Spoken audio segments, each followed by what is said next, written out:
The biggest game of the year today. This Saturday, Purdue takes on USC at Ross-Ade. I'm here with Locked On USC's host, Mark Culkin. We're talking all about it.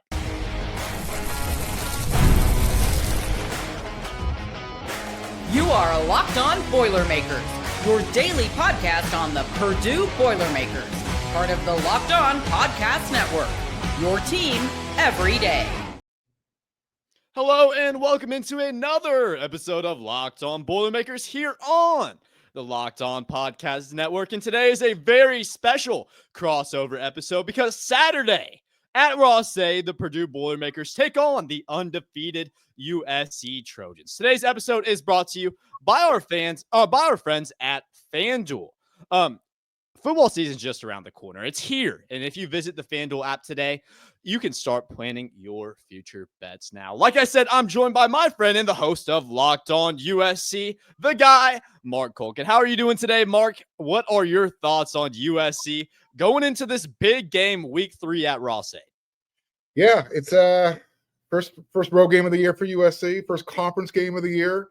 Two 2-0 teams going against each other, and we'll see who's the better unranked 2-0 team is when these guys kick off. What 4 days, 5 days?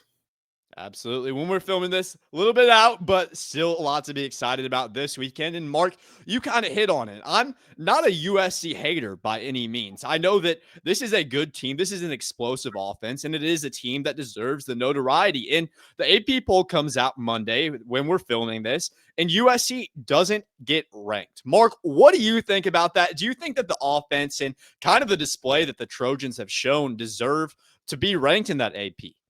So if they do deserve to be ranked, I would definitely put them at the tail end, 25, 24, somewhere in that range. The polls should always be reflective on what you're doing that season. I don't think it should be predicated on what you've done the prior year. And that's how these preseason polls come out. So now all of a sudden, USC's got this, they've left a little bit of a stink in everybody's nose based on, going 8-5 and 7-6 in consecutive seasons. And then you open up your year up against Missouri State, and you drop 73 points on them. You follow it up with Georgia Southern, you drop another 59. But who are you impressing? So I don't know what the voters are looking for. Obviously they look real good on offense. Defensively, they're doing what they need to do to, get the win at the end of the day as well. Look, it is what it is. The polls tend to be political sometimes, a little biased. Maybe a win on the road is what everybody's waiting for. USC last year won one game out in conference on the road, and it really truly wasn't a road game. It was in LA. It was at the Rose Bowls against UCLA. So maybe this is just the last step before everybody's saying, all right, USC looks like USC again. Not only are they beating teams they should be, and no disrespect to Purdue, but the opening line is what, 28 points, 24, whatever. 21 and a half. 21 and a half. That's 3 touchdowns. So USC, I don't know, does USC have to win by 3+ touchdowns on the road to earn the respect that everybody anticipates them getting? Yeah, and you said it. USC is a huge favorite going into Saturday's game, but Purdue has won the games that they needed to win. So not a knock at Purdue at all. The games are played for a reason, but when you look at what Purdue's done so far this year, they've won the games in the fashion that they need to win the games in. You win 31-0 in a shutout against Ball State week 1. That's not a great team by any stretch of the imagination. And then last Saturday, you have a little bit of a first quarter scare, 2 touchdowns given up, but overall it's solid and a resilient effort the rest of the way, winning 34-17 over the Southern Illinois Salukis. And USC, more of the same. You guys have won the games in the fashion that, honestly, that's all you can ask for when you put up 73 points against a team, although not that good, in Missouri State, and then you bounce back. I want to talk about this game Saturday night for USC. They play Georgia Southern at home, and I think that the big stat line that really pops out to me is Jaden Maiava. He throws for 412 yards in that game, and not just that, he has 4 touchdowns in that one. Tell me about Jaden Maiava. Do you think this is the next great Lincoln Riley product? So the most important stat that you didn't even mention, yes, he put up a lot of yards. He got us the 4 touchdowns. That was the second game in a row where he did not throw an interception. And that's the key to Jaden Maiava. As long as he stays, and as he puts it, in his neutral mindset, he doesn't get too high, doesn't get too low. Each play is its own world, so to speak, and maintains that consistency that he's had so far. Game one, he played the first half. He was 15 for 18, 295 yards in the first half, a couple of touchdowns. He sits out the rest of the game. Last week, as you mentioned, he plays 3+ quarters, a little bit more than 3 quarters, 412 yards, 4 touchdowns, 67% completion rate. What he has right now is 2 really good wide receivers that if he puts the ball in their hands, hits them in their numbers, they're running with a lot of yards after the catch. And that's what happened this past weekend against Georgia Southern. He connected with Mekhi Lemon for 2 really long touchdown passes, and it was all yards after the catch. And he actually missed a third with Mekhi down the middle. It might have been his easiest throw, but sometimes you get a little bit too amped up. You get a little too much air into the ball, and those types of things happen. So 445 yards through the air, another 300 yards pounding it on the ground with the run game. So I don't know, Nick. I don't know what else USC has to do offensively to impress anybody.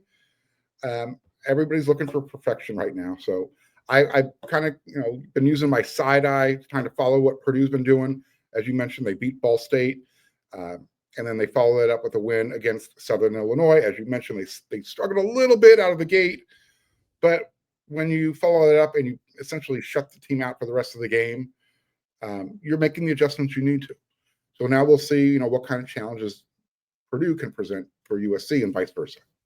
So I've been big about that challenge thing. I think that the biggest challenge for Purdue is going to be containing a guy in Jaden Mayava. We'll talk about kind of what USC needs to do here in our next segment, but we saw that Purdue did struggle against a dual threat guy in DJ Williams against Southern Illinois, especially early. His ability to kind of improvise and also be able to throw the ball down the field is something that Purdue didn't face up against in week 1, and it's something that they're definitely going to see against Jaden Mayava. So from my perspective, that offense, that quarterback play for USC is the strongest part of y'all's team. From what I've seen, that offense is so explosive. It's honestly scary. But where is the spot on USC's roster? Where is the spot that you have seen that could be a bit of a weakness for USC so far?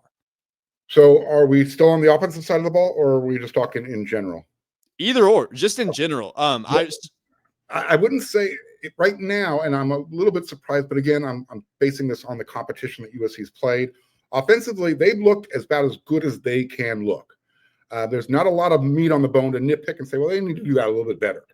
I mean, they've gotten the running game going. They've got the passing game going. They even have the tight ends involved. So now you've got all 3 facets of Lincoln Riley's offense working in concert. That wasn't happening last year. The tight ends were non-existent. They were used for blocking. Now they're actually being used for blocking in the passing game. To your question, where can USC show a little bit of concern? Where could Purdue attack them? I know you're real big on your running back. Right now, USC, they're rotating a lot of guys on their defensive line, so I'm not sure how much that's contributing to it. But they have shown that they can get hit up the middle depending on the personnel package that's in play. So right now, that's really it. They've gotten burned a couple of times with a couple of miscommunications in the secondary. But again, you look at the scoreboard and you wouldn't be able to tell. So there are areas where USC needs to kind of tighten things up. I would say it would be making sure the run game fits are stronger, and then just work on communicating better in the secondary, especially late in the game. So those are the things that I guess Purdue's going to be looking to exploit. Devin Mockabee is going to be huge Saturday at Ross-Ade against USC. We're going to talk about keys that may be able to keep Purdue in this game. We'll talk where USC wants to come in and find success. We'll have that here for you next.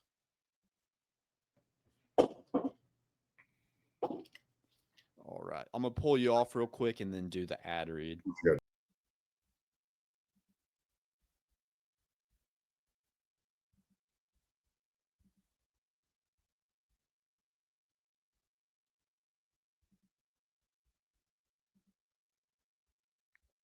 Time to fuel up and turn it up with 5-Hour Energy Transfusion. This grape, ginger, and lime-flavored shot brings the iconic taste of the golf course favorite to a non-alcoholic boost. Perfect for sinking birdies or making great memories with friends. It's a hole-in-one for your energy game. Whether you're out on the course or just need a little push to power through your day, 5-Hour Energy Transfusion delivers the clubhouse flavor you love without ever leaving the green. Have you ever seen a ridiculous shot taken? Or maybe you made a ridiculous shot. Maybe you got a hole in one. Well, golf is all about good times and good people and even good flavors. The great ginger lime flavor of 5-Hour Energy Transfusion gives you the best parts of your clubhouse go-to without leaving the course or chasing down the bev cart. So now you can amp up the fun even more. Just buy, snap, and enter for a chance to win a dream golf trip for two to any golf tournament in the USA. Tee up that trip. Visit 5hourenergywin.com for full rules and entry. No purchase necessary. Excludes the Masters tournament. Ends October. I don't think you read that ends part. I'll cut that out.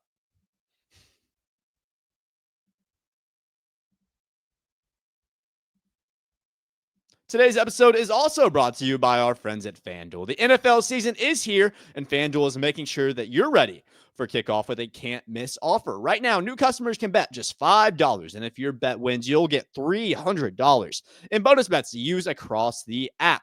Hey, college football season here, NFL season's here, and any way you want to bet, you can do that. Want to jump in on live action, want to parlay, futures bets, no matter what you want to do, FanDuel's got you covered. So you can jump in right now. Are you ready to play? Download the FanDuel app right now by visiting FanDuel.com to get started. That's FanDuel.com to place your first $5 bet.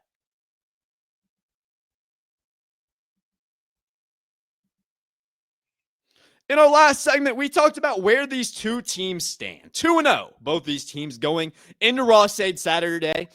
Undefeated, that one is a 3:30 Eastern slot. It's going to be very exciting. Purdue is a big underdog, 21.5-point dogs with our friends at FanDuel. So, like I said, big underdogs in this game, but there is a scenario where Purdue keeps this game competitive and they look for an upset. It's going to be tough. USC's offense is explosive, but let's talk about some keys, Mark. Let's talk about some keys first with USC. Then I'll bring up some things that Purdue can do to stay in this game and to find some success. So, Mark, USC, they're going to want to get out ahead early. They're going to want to score points. They're going to want Jaden Maiava to take control of that game, get that lead, and hold on to it. Where can USC find success? How can they do that? And how can they find that victory Saturday at Ross-Ade? As I mentioned in the previous segment, as long as Jaden Maiava is playing within himself, under control, not forcing bad decisions, he just needs to let his skill players do the work for him. Put the ball in the numbers with his wide receivers. He's got a running back room that I think is severely underrated. Waymon Jordan, he's a dude. He's one of those guys that you feel it when you have to tackle him. He's just one big muscle. He's not the biggest guy. He's shifty. He's got great feet. He has a jump cut that leaves people just grabbing at air, and next thing you know, he's 5 yards past you down the field.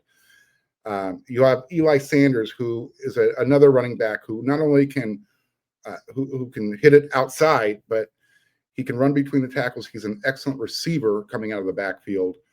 And as I mentioned, the tight ends are full go right now. But I guess what Purdue has to be really wary of, can they contain both wide receivers, Makai Lemon and Jacoby Lane? Makai is just the guy you throw. If the ball's in his vicinity, he's going to catch it. He's going to make something happen. He's USC's return guy. Jacoby Lane, you put it just in the zip code, you could have a guy hanging on one arm. He will still jump with one hand, and he'll bring it down for a touchdown. So if Purdue cannot slow down USC's offense, I think that's going to be the key to the game. That's going to be, as you mentioned, USC is explosive. They have a bunch of splash plays right now. I think they lead the country with, plays that contain 40, 50, 60, 70 yards plus. If Purdue cannot keep up with that, if they can't slow down USC's offense, that's what it's going to come down to. I think defensively, both teams are probably, equal. It's can Purdue keep up offensively? That's something that does scare me from a Purdue perspective. Just watching USC, the offense for USC this year is even better than I expected kind of going into this year. So for Purdue, I'm not confident in the defense's ability to stop Jaden Mahama. I'm not confident in their ability to limit those big receivers because, like I said, they found some early, they got themselves in a hole early against SIU. And when you look at USC's offense, that's going to be even better. So if you have a guy in DJ Williams, SIU's quarterback, stretching out the field the way that he was able to do, it gives me some concerns for where Purdue's going to be with that with those defensive backs against Jaden Mahama. So my point is, Purdue's best defense is going to be an offense that plays smart and wins the time of possession. I think that the only way that Purdue is going to be able to upset USC in this one is if they do two things. And even if they do these two things, I don't know if that necessarily guarantees that they'll be able to win this game, but they will certainly be competitive. The two things: win the time of possession. You need to assert the run game early. Keep USC's offense off of the field as long as you possibly can, because when they're on the field, they're going to strike, and they're going to strike fast. They score points in a hurry, and you can't allow them to do that. So with Devin Mockabee, you have to assert that run early, win the time of possession. That's going to be key number one. And then key number two, winning the turnover battle. We saw that Purdue and USC, for that matter, have been very disciplined so far. Purdue only had like 3 penalties week 1, I think 2 last week, and then you're talking about Purdue? Yeah. Purdue. Okay, good. Yeah, because USC's been a little bit sloppy on the penalties last game. Well, but I know that Jaden Mahama, he hasn't thrown an interception yet. So from that perspective, has been a disciplined football team. Ryan Brown, no interceptions week 1, only throws 1. That was pretty rough, but overall, he's been making high IQ throws. So those are the 2 keys. You have to win the time of possession, keep USC's offense off of the field, and then win that turnover battle. From a USC perspective, where do you think they stand? I know that you talk about that penalty kind of margin that has been a little bit sketchy at times, have done a good job not turning the ball over. Do you think that USC will be able to play high IQ football enough in order to kind of take what Purdue wants to do, disrupt that, and really stay in a, how do I phrase this? Stay in a dominant fashion where they don't have to worry about turnovers. They have a big enough margin of error where they're able to win that game. Yeah, I'm sure the coaches know that, stop the run first, make Purdue beat them through the air. That's going to be the key. Make them one-dimensional. And I understand your point, win the time of possession battle. It can't, for Purdue, they can't end those. They can't have long drives of 60, 70, 75 yards and have them end in field goals. I think that's the key. Purdue has to score touchdowns. USC, sometimes it kind of looks like a little bit of a bend, don't break type of defense. But once you get into that, once the field kind of shortens up a little bit, that's when they tighten things up. If you're not beating USC with, maybe a defensive breakdown, which USC has shown, teams are generally, well, at least in these first 2 games, they have to settle for a field goal. There hasn't been a lot of touchdowns scored against USC so far. So this will be the first test. It's on the road. It's a conference game. You have Josh Henson, who is your offensive coordinator. I'm sure he's brought some of, Lincoln Riley's secrets with him. Hey, this is some of the tendencies. This is what they like to do. Let's try and limit this and see, what we can do by the time the end of the game rolls around. For me, again, if as long as USC can cut down on those penalties, they were called for, I think, 3 hands to the face against Georgia Southern. One of those extended the drive that allowed Georgia Southern to score on the very next play. So it was actually 2 bad plays. It was it was an offsides, on 3rd and 6. So they went to 3rd and 1. On the very next play, I think USC was anticipating a run, and Georgia Southern hit them deep on a cross pattern that ended up for a touchdown. So you can't make one mistake and then double it up with a second mistake on the very next play. As long as USC can limit those mistakes on the road, I think they'll be fine. Because personnel-wise, I think if we're being honest with each other, USC has the better roster. Yeah, absolutely. Purdue brought in 50 new guys. I'm sure by now they know each other's names, but there's still that learning curve, learning how to win with each other. And this will be USC's toughest game. And I would say, conversely, this is going to be Purdue's toughest game to date. Absolutely. And it's going to be a big one at that. I have been vocal. I know that USC brings the better roster, at least, onto the field. I know what Lincoln Riley has been able to do consistently throughout his career. So there's no doubt that USC comes into this one as heavy favorites, and for a reason. They do have the better roster right now. but the games are played for a reason. So if Barry Odom is able to execute that game plan with Devin Mockabee, and that's going to be my last question in this segment before we preview some of the Big Ten games this week, I believe that Devin Mockabee is going to be the most pivotal player for Purdue this week against USC. Asserting that run offense is going to be so important to what Purdue is going to do. If they don't assert that run offense, if they're not able to control that time of possession, they're not going to find success. And that's just how it is. But if you're able to stay competitive, if you're able to continuously run the ball, that opens up a big hitter to Armand Branch later in the game once those safeties start to bite on the run. Anything can happen as long as you're staying competitive and staying in this one. So that's going to be the key for Purdue, and Devin Mockabee is going to be the bell cow that needs to make that happen. He's going to be the leading rusher. He deserves to be the leading rusher. Senior running back, he's going to be the most important player on the field for Purdue. For USC, before we head to the Big Ten games on the weekend, who is going to be the most important player for USC in this one to get this win? So it all starts with the quarterback. If you've mentioned his name a few times, as long as Jaden Mayava plays up to his capability, doesn't make any mistakes, USC limits their turnovers. He has plenty of guys that he can let do the heavy lifting. Yeah, the stats show up that Jaden had 412 yards. I cannot express to you enough how many of those yards came after the catch. And that's just allowing the guys to do their job. Mekhi Lemon, Jacoby Lane, the tight ends, you've got Lake McCree, Walker Lyons, Carson Tabarachi. The running backs, it's not just one you can focus on. It's Waymon Jordan. It's Eli Sanders. Brian Jackson is expected back. He's the power back that you'll see when USC is near the goal line. And then they have a walk-on. His name's King Miller. Excuse me. He's played 2 games for USC. In both games, he's had one long touchdown run when he touches the ball. So USC's got some guys that they can, if they want to lean into the running game, they can do that. The key is just have a balanced play call, limit your mistakes, have a big enough lead in the fourth quarter so you don't start experiencing what you experienced last year, where you had a lead in the fourth quarter, you ended up losing the last minute for those games. Can't have that again. Solid slate of football in the Big Ten, solid slate of football around the nation. Week 3 this weekend, Saturday. We'll talk about some of the games, see if we agree on any of them. We'll have that here for you next.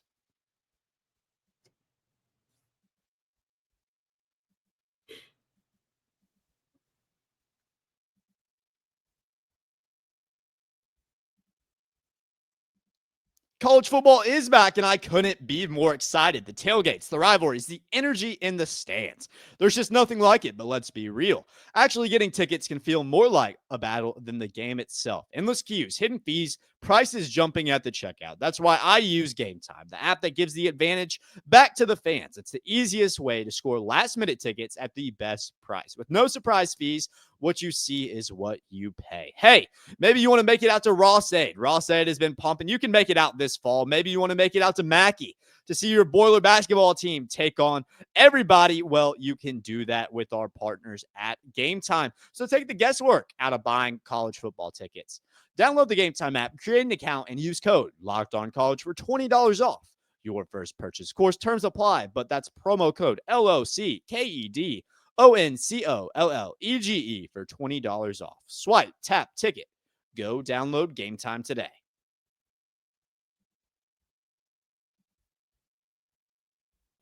We saw a great slate of college football, especially in the Big Ten this past Saturday. A bunch of games. Purdue, USC, they'll enter this big game Saturday 2-0, but there are some big Big Ten games coming up this Saturday.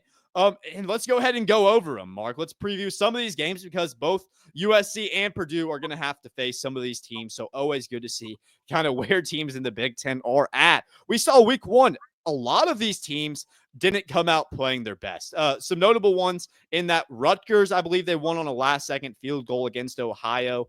And then Wisconsin, they were in a crazy game where they couldn't score at all. I think it was like 3-0 at halftime against Miami of Ohio. Week 2, these teams take a bit of a step. They win a little bit more convincingly. Obviously, a lot of these games didn't have too high of stakes against kind of lower tier programs, but it is what it is. You get a win. That's all you can do. But this week, there are some bigger games because Big Ten play starts up in the first one. This isn't a Big Ten game, but this is one that I do want to get your opinion on because, Mark, UCLA has looked terrible. And I'm sure that you get a lot of excitement out of that. Nico has not looked good at all. They take on New Mexico. They lose to UNLV on the road this past Saturday. UCLA is looking desperately for the first win of the year. UCLA, they are 15.5-point favorites in that one.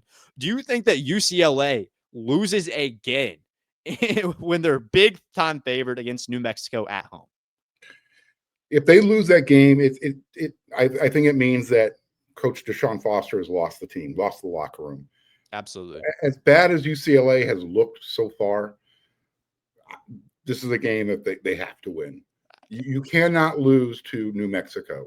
Now, if this game was in New Mexico, maybe we're having a different discussion. But right now, yeah, I think Deshaun Foster, he's doing what he can, but UCLA, yeah, it'll be a close game. How's that?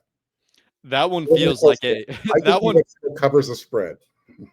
That one feels like a must win for the Bruins in that one, and not for a good reason. And then Oregon Northwestern. Oregon showed their power Saturday against Oklahoma State, winning that one 69-3, and not just against a bum squad. They played against a Power 4 opponent, although not the best, an Oklahoma State squad, and they dominated in that one. They take on Northwestern, who I've been vocal about. I think that team's going to be the worst in the Big Ten. Week 1, Preston Stone throws for 4 interceptions, no touchdowns in that one.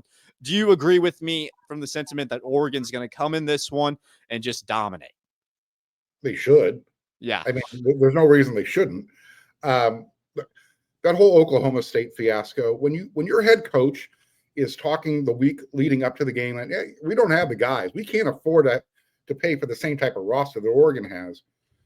I'm wondering what those players are thinking when it's time to play, because they sure as hell didn't look like they were ready to play from when the ball was kicked off. It was 14-0 before I blinked twice. So Oregon should handle Northwestern. I mean, Northwestern is who they are right now. If Oregon is that true championship contender, they have to take care of business. They can't look sloppy. They can't use this as a take it for granted game. We can make a mistake here and there and still survive, because that's not what championship teams do. They put their foot on the neck of a team that they're supposed to, and you hear a crack. This one is the one that I actually think is quite interesting, and not because I think that Wisconsin's going to be able to pull an upset, but just for the many different storylines. We talked about it. Week 1, Wisconsin didn't look good at all, and you could say the same for Alabama. Week 1 against Florida State, they got dominated in Tallahassee. Kalen DeBoer, we got people saying what they're going to do when they win the lottery from Alabama. They're going to buy out Kalen DeBoer. Just Alabama fans do not like that man right now, and I honestly don't. I don't blame them at all. But Wisconsin, they take on Alabama. Alabama, similar spread to the Purdue USC game, about a 3-touchdown favorite. Do you think that we see anything interesting in this one? What do you think Wisconsin does when they go into Tuscaloosa? Yeah, I think Alabama wins the game. I'm sure Wisconsin will be competitive. I think Kalen DeBoer, he not only hears the voices, he feels the breath on the back of his neck. I mean, that's how big of a shadow is leaning, cast over him right now. I think Alabama wins this game. It's in Tuscaloosa. They gotta figure it out. Wisconsin, they're not expected to win this game. Alabama loses another one. That would be what, his 6th loss in the last 10 games against FBS teams. Yeah, that doesn't get it done in Tuscaloosa. Mm-mm. Yeah, so that'll be one to keep your eyes out. We talked about it all episode long. Purdue versus USC. That one is going to be a big game. Big for Purdue, big for USC, for Lincoln Riley. Both trying to get the first conference win on the year and not lose that first conference game. What do you think are going to be the storylines going into that one Saturday? So USC has to maintain. They have to stay balanced on offense. Continue to do what they've been doing. Don't Lincoln Riley, we talk about players having to be disciplined. Lincoln Riley has to do the same thing. When it comes to play calling and you're on the road, be disciplined with your play calling. If the run game's working and you have a lead, make the clock your friend. It's great when you're putting up points like you're scoring on a pinball machine. That's fantastic. It's fun for the fans to watch. but you have to play complementary football. So your offense has to help out your defense. Defense has to help out your offense. Just continue to do what you're doing. And I think on the road, no turnovers, limit your turnovers to one or none, clean up the penalty play, and USC should finally get that win on the road outside of Los Angeles as a member of the big conference. Purdue has a huge hill to climb in that one. 21-point underdogs. They're going to be in a tough battle. They need to stay competitive with USC. Don't let USC get a huge lead and keep that offense off of the field. That'll be one that we talk about all week on Locked On Boilermakers. That's going to be a big game Saturday at Ross-Ade, and then let's end it off. California native like yourself. Cal, they take on Minnesota. Minnesota looked very good. I can't lie. Minnesota has surprised me at times. I think with Darius Taylor, that team could have a higher ceiling than a lot of people expect. Minnesota, they're 2.5-point favorites in a matchup, 9:30 p.m. Central, 10:30 Eastern. Minnesota, California. What do you think about that one, Mark? That's an interesting matchup. Is that one in Berkeley or is that one in That one's in Berkeley. I'm going to go with Cal this one. Last year, Cal had a chance to upset Miami at home. Somehow got away from them at the very end. A lot of weird things happened. I think this time Cal does enough to give Minnesota their first loss of the year. That one will be a good one. I'm very high on Minnesota, so I may have to split with you on this one. I like Minnesota in that one. Well, we're going to go ahead and end off the show. Fun crossover episode, big game Saturday at Ross-Ade. Boilermakers, Trojans, going to be a fun one. Thank you, Mark, for coming on the show. I hope that we have a lot more to talk about after that game. We will. Look forward Absolutely. to it. Thank you, sir.